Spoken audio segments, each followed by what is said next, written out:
बड़ी रानी शोभा बहुत अच्छे स्वभाव की दयावान स्त्री थी। छोटी रानी रूपा बड़ी कठोर और दुष्ट थी। बड़ी रानी शोभा के एक पुत्री थी, नाम था देवी। रानी रूपा के भी एक बेटी थी, नाम था तारा। रानी रूपा बड़ी चालाक और महत्वाकांक्षी स्त्री थी। वह चाहती थी कि राज्य की सत्ता उसके हाथ में रहे। राजा भी उसके दबा हुआ था।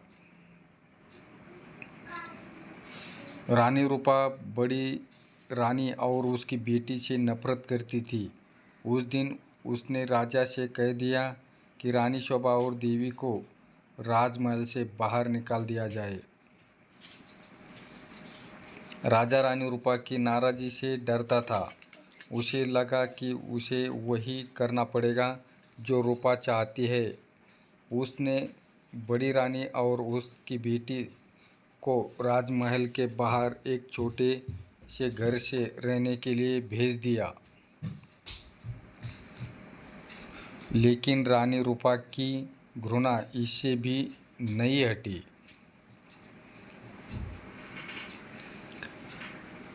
उसने देवी को आज्ञा दी कि वह प्रतिदिन राजा की गायों को जंगल में चराने के लिए ले जाया करे। रानी शोभा यह अच्छी तरह जानती थी कि यदि देवी गायों को चराने के लिए गई तो रानी रूपा उन्हें किसी और परेशानी में डाल देगी। इसलिए उसने अपनी लड़की से कहा कि वह रोज़ सुबह गायों को जंगल में चरने के लिए ले जाया करे और शाम के समय उन्हें वापस ले आया करे। देवी को अपनी माँ का कहना तो मानना ही था, इसलिए वह रोज़ सुबह गायों को जंगल में ले जाती। एक शाम जब वह जंगल से घर लौट रही थी तो उसे अपने पीछे एक धीमी सी आवाज़ सुनाई दी, देवी देवी, क्या तुम मुझसे विवाह करोगी? देवी डर गई। जितनी जल्दी हो सका उसने गायों को घर की ओर हाँका।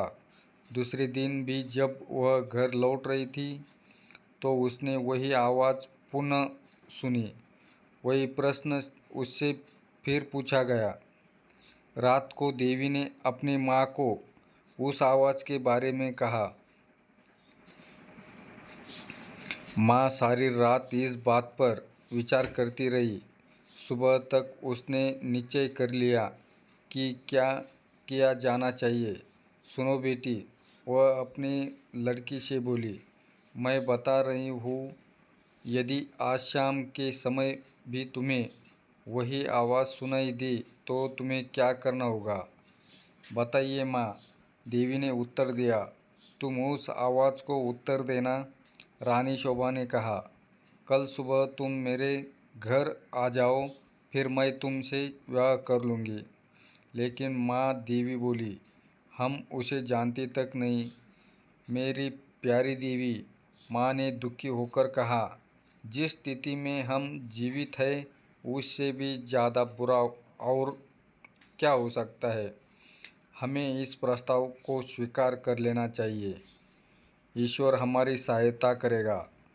उस संध्या को जब देवी गायों को लेकर लौट रही थी उसे वही आवाज़ फिर सुनाई दी। आवाज़ कोमल और दुख भरी थी। देवी देवी, क्या तुम मुझसे विवाह करोगी? क्या तुम मुझसे विवाह करोगी? आवाज़ बोली। देवी रुक गई। उसने पीछे मुड़कर देखा, लेकिन उसे कोई नहीं दिखाई दिया। वह हिचकिचाई।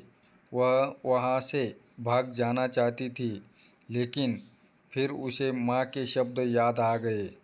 वह जल्दी से बोली, हाँ, यदि तुम कल सुबह मेरे घर आ जाओ तो मैं तुमसे विवाह कर लूँगी। तब वह बड़ी तेज़ी से गायों को हाँकती हुई घर चली गई। अगले दिन सुबह रानी शोभा जरा जल्दी उठ गई। उससे जाकर बाहर का दरवाज़ा खोला, देखने के लिए कि कोई प्रतीक्षा तो नहीं कर रहा। वहाँ कोई भी न था। अचानक उसे एक धक्का सा लगा और वह स्तब्ध रह गई। एक बड़ा अजगर कुंडली मारे सीढ़ियों पर बैठा था। रानी शोभा सहायता के लिए चिल्लाई। देवी और नौकर भागे भागे आए कि क्या बात है। तभी एक आश्चर्यजनक बात हुई। अजगर बोला, नमस्कार। उसका स्वर बहुत विनम्र था। मुझे निमंत्रित किया गया था, इसलिए मैं आया हूँ। आपकी लड़की ने मुझसे वायदा किया था कि यदि मैं सुबह घर आ सकूँ तो वह मुझसे विवाह कर लेगी। मैं इसलिए आया हूँ। रानी शोभा की समझ में नहीं आ रहा था कि वह करे तो क्या करे।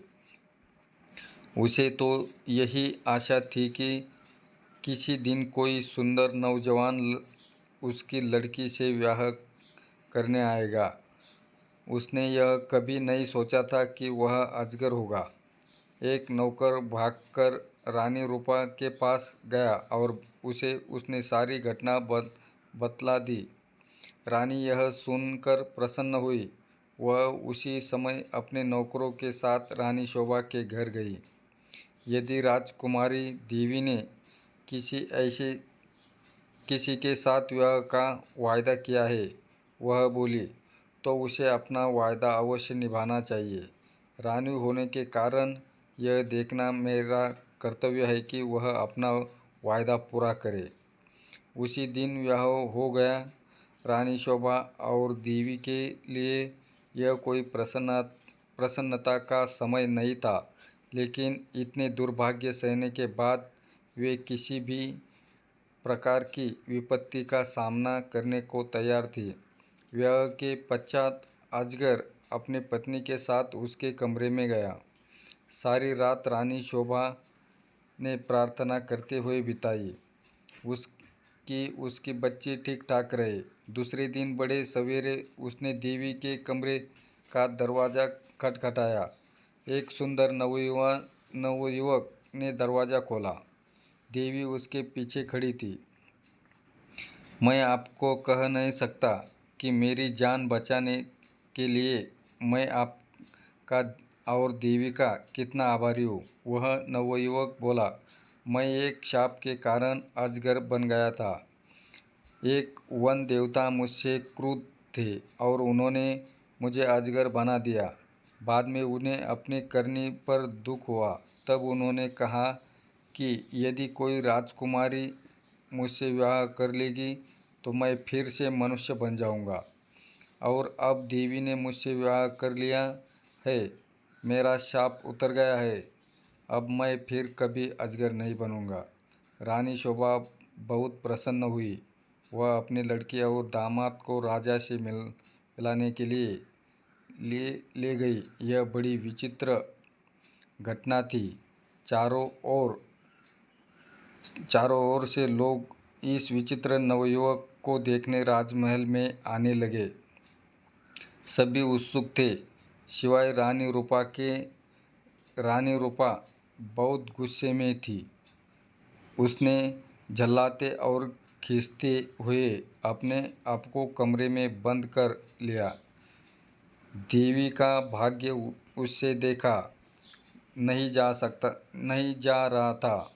वह चाहती थी कि उसकी बेटी तारा भी ऐसी भाग्यशाली बने। आखिरकार उसे एक युक्ति सूझी।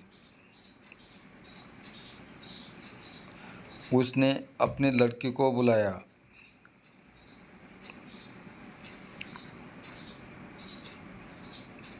देवी का विवाह हो तो अब हो गया है, वह बोली। इसलिए गायों को जंगल में चराने के लिए तुम ले जाया करो। नहीं, तारा चीख कर बोली। इतने नौकर है तो फिर मैं क्यों गाय चराने जाऊँ?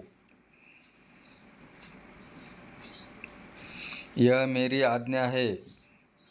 रानी क्रुद्ध होकर बोली। एक बात और भी सुनो। यदि जंगल में कोई तुमसे विवाह का प्रस्ताव करे तो तत्काल कह देना कि तुम विवाह के लिए राजी हो। यदि वह अगले दिन सुबह हमारे घर आ जाए।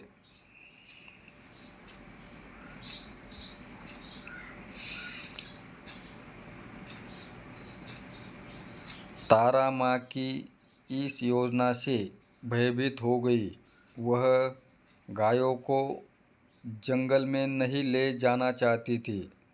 वह खूब रोई, लेकिन रानी फिर भी नहीं पिघली। तारा को उसकी आज्ञा माननी पड़ी। तारा रोज सुबह गायों को जंगल में चराने के लिए ले जाती और फिर शाम के समय वापस ले आती।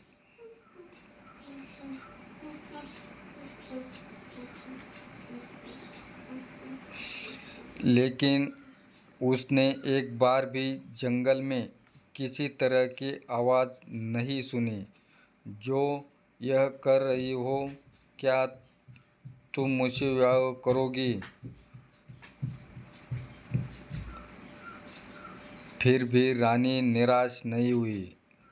जंगल में कोई अजगर तो था नहीं जो तारा से विवाह का प्रस्ताव करता, इसलिए उसने खुद अजगर ढूंढने का निश्चय किया। उसने अपने नौकरों को एक अजगर लाने की आज्ञा दी।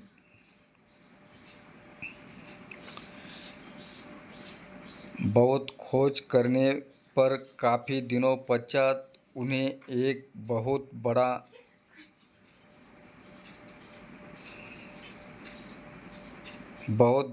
अजगर मिला।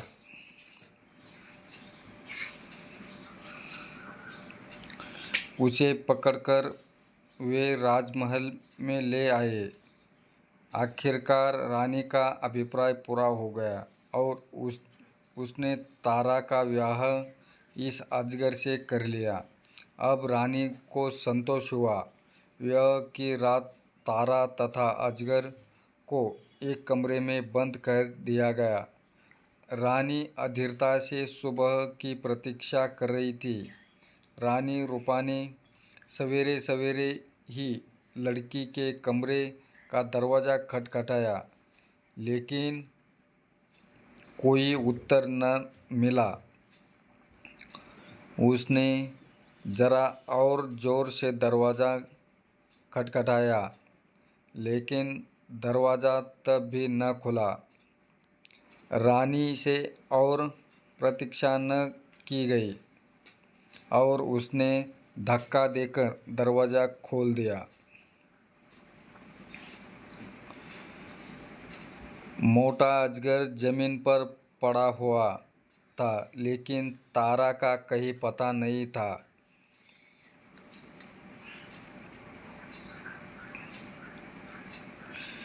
रानी चीख पड़ी। महल में सभी ने उसका चीखना सुना।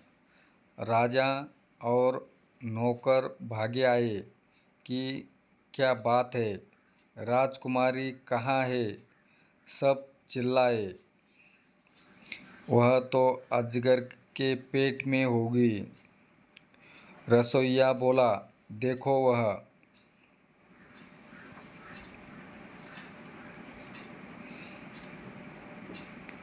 कितना मोटा हो गया है। रानी अब बड़ी ज़ोर ज़ोर से रोने लगी। राजा भी रोने लगा। रसोइया अपना सबसे बड़ा चाकू ले आया। वह बोला, यदि वह अब तक जीवित हुई तो मैं राजकुमारी को बचाने की कोशिश करूँगा। उसने अजगर का पेट चीर डाला।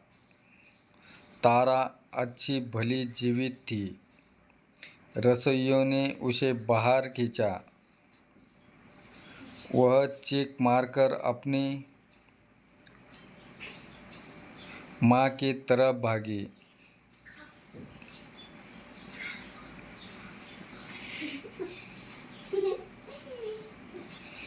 अजगर की मृत्यु हो गई और साथ में रानी रूपा की एक इच्छा की भी, तारा का विवाह देवी की तरह किसी योग्य और संपन्न नव युवक से हो।